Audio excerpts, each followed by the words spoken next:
બધું કહેવાય ગયું પહોંચાઈ ગયા ઘણું બધું કહેવાય ગયું પૂછાઈ ગયું નામદાર કોણ તરફથી ના મારે apart from the matter ના સર પણ આપણે we should be conscious about the words નવી પેઢી સાથે જઈ વિશે કરો જૂની પેઢીમાં ઠીક છે તો આપણે એને આપણે કઈ કરવા માંગીએ આપણે અહીંયા આમાં હેરાન થઈએ। अस्सलामु अलैकुम रहमतुल्लाहि व बरकातुहू। आज कोर्ट के अंदर क्या हुआ बेल को लेकर के, पहले वो वीडियो देखेंगे कोर्ट के अंदर की कि जिसमें मुफ्ती सलमान अदरी साहब के वकील आपके लायर मोहम्मद इदरीस ने कमाल ही कर दिया है। आइए पहले तो उस वीडियो को देख लेते हैं, उसके बाद में आगे चलकर के आपसे बात करेंगे कि मुफ्ती सलमान अदरी साहब के वकील ने किस तरीके से गवर्नमेंट लायर जो था, गवर्नमेंट की तरफ से जो वकील था, जो डिबेट करने के लिए आया था, जो डिफेंस करने के लिए आया था, उसका हाल क्या हुआ। ત્રીજો મુદ્દો છે સાહેબ, આવડી મોટી સભાનું આયોજન કરેલ છે તો આયોજન નાણા ક્યાંથી આયા એ બી સાહેબ એમને નિવેદન લેવાઈ ગયા છે। ચોથો મુદ્દો એ છે સાહેબ એમનો કે કોલ ડિટેલ મેળવવાની છે તો કોલ ડિટેલ મેળવવા માટે આરોપીની સાહેબ પ્રત્યક્ષ હાજરીની જરૂર નથી, એ સાહેબ કબજે કરેલી છે। બીજું કે સાહેબ એમને કીધું કે હા છે તે સાહેબ કોલ ડિટેલ જૂનાગઢ વાળાને નંબર લઈ લીધો નંબર છે અહીંયા આયા પછી એ આખો મોબાઈલ સેવા એક મિનિટ સર આજે સવારે જે એમના પહોંચ્યા છે સર 5 વાગે તો એમનો એ નંબર મેળવી અને કોલ ડિટેલ કંપનીમાંથી મેળવવાની વાત એટલે અહીંયાના ગુનાની વાત એટલે કોલ ડિટેલ બી સાહેબ જો કરાવ્યો અને નંબરના આધારે એના અંદર આરોપીની પ્રત્યક્ષ હાજરીની જરૂર નથી। પાંચમો મુદ્દો સાહેબ એવું છે કે અઝહરીનું કેનેરા બેંકમાં સાહેબ હુબલીમાં એકાઉન્ટ છે, એકાઉન્ટ લેવા માટે પણ સાહેબ આરોપીની હાજરીની જરૂર નથી, પોલીસને સાહેબ પાવર છે, ગમે ત્યાંથી ગમે તેને એકાઉન્ટ મેળવી શકે। છઠ્ઠી સાહેબ કે એમને જે મુદ્દા બતાવ્યા છે, છઠ્ઠી કે સાતમી સોશિયલ મીડિયામાં એકાઉન્ટ છે તો સાહેબ એમને ખબર છે આયુનો, કેમ કે એમને જ કહ્યું કે YouTube ચેનલ ઉપર એમનો વિડિયો છે, YouTube ચેનલ છે સાહેબ, એના અંદર સાહેબ પ્રત્યક્ષ હાજરીની જરૂર નથી। અને જે બી સાહેબ રિકવરી કરવાની હોય કે જે કઈ વાત છે એના સાહેબ આરોપીની પ્રત્યક્ષ હાજરીની જ્યારે જરૂર ના હોય તો તેવા સંજોગોના અંદર સાહેબ can not granted the remand sir. એ સાહેબ જો ડોક્યુમેન્ટ આધારિત સાહેબ જો ગુના હોય અને બીજી કે આરોપીની ગેરહાજરીની અંદર ઇન્વેસ્ટિગેશન જો થઈ શકતું હોય એવા સંજોગોમાં સાહેબ રિમાન્ડ આપવાની જરૂરિયાત રહેતી નથી સાહેબ।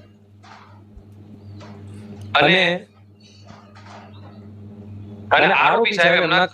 કબજામાં છે એટલે સાહેબ એક બે જજમેન્ટ છે સાહેબ, જયરાજસિંહ જાડેજાનું સાહેબ પ્રોમિનન્ટ જે જજમેન્ટ છે 11 મુદ્દાઓનું Honorable Court is aware this judgment સાહેબ। The second judgment છે એ સાહેબ નામદાર ગુજરાત હાઈકોર્ટ સસીલાબેન કે ડોક્યુમેન્ટરી આધારિત હોય અને જ્યારે આરોપીની પ્રત્યક્ષ હાજરીની જરૂર ના હોય તો remand cannot be granted sir. એટલે આ જે સાહેબ નામદાર ગુજરાત હાઈકોર્ટના જજમેન્ટની ગાઈડલાઈનને ધ્યાને લઈ સાહેબ રિમાન્ડ નામંજૂર કરવા જોઈએ। અને સવાલ સાહેબ રહ્યો બીજા એમને કીધું કે બીજા આરોપીને સાહેબ 4 દિવસના રિમાન્ડ આપવામાં આવેલા છે અગાઉના, એમાં સાહેબ મારું કેવું છે કે સાહેબ એ આરોપીને સાહેબ રજૂઆત કરવાની કે અને સાહેબ એડવોકેટ હાજર થાય એને સાહેબ તક મળી નથી।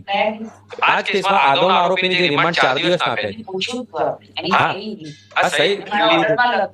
સહી લીધી બરાબર રોકવા છે તો કે મારી પાસે કોઈ વકીલ નથી રોકવાના હા એટલે રિમાન્ડના કારણો વાંચી બતાવ્યા હા બરાબર છે એટલે કે આગળના આરોપીને 4 દિવસના રિમાન્ડ આપે છે એટલે એ જ સાહેબ એનો રોલ પૂછીને જ કર્યું છે મેં ઓર્ડરમાં જ પહેલું લખ્યું હા તો એ જ કહું છું કે અગાઉના આરોપીને 4 દિવસના રિમાન્ડ આપ્યા છે એ ક્રાઇટેરિયા હાલના જ આરોપીને લાગુ પડે સાહેબ એનો રોલ હોય છે જેનો જેવો, એટલે સાહેબ રિમાન્ડ નામંજૂર કરવા જોઈએ છે।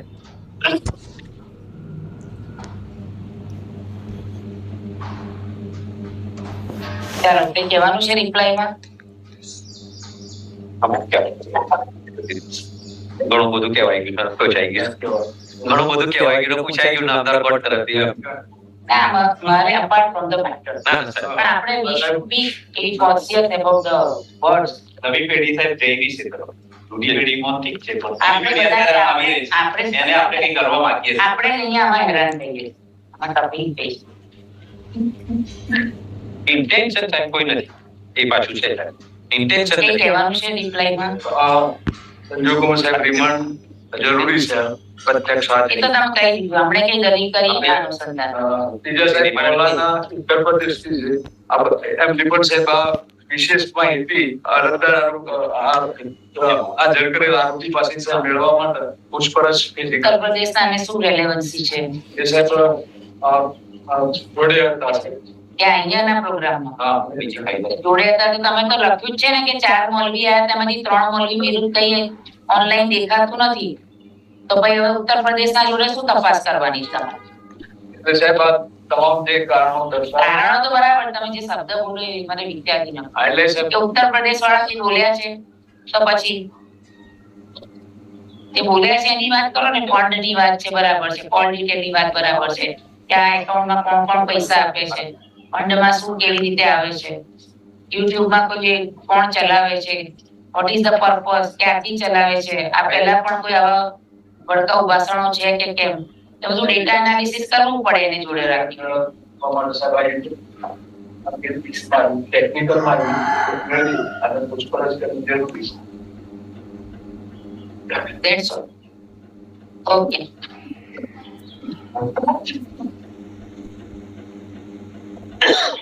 ચાલો બાકી બધા બહાર જાઓ, મારે અહીંયા ઓર્ડર લખાવો છે. 15 મિનિટમાં આવી જજો. तो ये थी बहस, जो बहस 5 से 5.5 मिनट और 6 मिनट के दरमियान हुई कोर्ट के अंदर, जिसमें मुफ्ती सलमान अज़हरी साहब के वकील ने 7 बिंदु या 8 बिंदु रखे और उसके ऊपर फैसला होना था कि मुफ्ती सलमान अज़हरी साहब ने कौन सा गुनाह किया है, जुर्म किया है, उसको साबित किया जाए। जब गवर्नमेंट की तरफ से जो लायर था, स्टेट गवर्नमेंट की तरफ लायर, वो खड़ा हुआ तो जो उसको बिंदु पेश करना चाहिए था वो बिंदु वो पेश नहीं कर पाया। भाषा जो है गुजराती है, जो लोग समझ पाते होंगे वो इसको समझ गए होंगे, लेकिन कुछ कुछ इसमें से आम आदमी भी समझ सकता है जो साफ साफ आपको समझ में आ रही है। जज साहिबा पूछती हैं कि आप कुछ कहना चाहते हैं, तो स्टेट गवर्नमेंट का लायर क्या कहता है कि मुफ्ती सलमान अज़हरी का एक यूट्यूब चैनल है, उसमें क्या है, वो तो पूरी दुनिया देख रही है। बात हुई उत्तर प्रदेश के अंदर, एक बयान दिया गया था, यही बयान जो मैंने आपको पहले वीडियो में दिखाया था। तो जज साहिबा ने कहा वो उत्तर प्रदेश के अंदर बयान दिया गया था, उस बयान से गुजरात का क्या लेना देना। तो जज साहिबा भी उसके ऊपर जो है गुस्सा से हुई, लेकिन उसके पास में कोई जवाब नहीं था। तो जज साहिबा ने अपना जो है वक्त को, उनका जो वक्त था वो ख़त्म हो रहा था और मुफ्ती सलमान अज़हरी साहब की बेल इंशाअल्लाह गारंटेड हो जाएगी। तो आज जो मुसलमानों के साथ में हो रहा है, आप इस अंदर की डिबेट से आप अंदाज़ा लगा लीजिए कि किस तरीके से मुसलमानों को झूठे केस में फंसाया जाता है। आज तो सब कुछ ऑनलाइन हो रहा है, किसी भी कोर्ट के अंदर डिबेट होगी आप उसको ऑनलाइन देख सकते हैं, सुन सकते हैं, आपका वकील किस मौजू पर बहस कर रहा है, कैसी बहस कर रहा है, और वो सामने वाले से किस तरीके से मुकाबला कर रहा है, आप देख सकते हैं। तो मुफ्ती सलमान अज़हरी साहब के जो वकील थे मोहम्मद इदरीस साहब, उन्होंने शुरू से लेकर अब तक जो बहस की है बहुत बेहतरीन बहस की है, और उनकी बहस के सामने स्टेट गवर्नमेंट का लायर अपने जवाब को पेश नहीं कर पाया और उनके मुफ्ती सलमान अज़हरी साहब के वकील के जवाब भी नहीं दे पाया। यही बिना है कि मुफ्ती सलमान अज़हरी साहब को हर जगह से बेल मिल रही है, क्योंकि कोई ऐसा जुर्म ही नहीं है कि जिसको सामने ला करके जो है आपको सज़ा का हकदार बनाया जाए या आपको सज़ा दी जाए या आपको जेल में रखा जाए। इसीलिए जज साहिबा ने मुफ्ती सलमान अज़हरी साहब को, क्योंकि हफ्ते का दिन था, सैटरडे था और इतवार के दिन संडे छुट्टी रहती है, इसलिए उन्होंने जुडिशल कस्टडी में मुफ्ती सलमान अज़हरी साहब को भेज दिया कि वहाँ पर रहेंगे, सेफ रहेंगे, आपकी सुरक्षा के कारणों के खातिर आपको साबरमती जेल में रखा गया था। इंशाअल्लाह कल मंगल के दिन मुफ्ती सलमान अज़हरी साहब की बेल गारंटेड हो जाएगी और इंशाअल्लाह कल वो बेल जो है जेल से भी बाहर आ जाएंगे। शेर पहले की तरह फिर से मैदान में दहाड़ लगाने वाला है। अस्सलामु अलैकुम रहमतुल्लाहि व बरकातहू।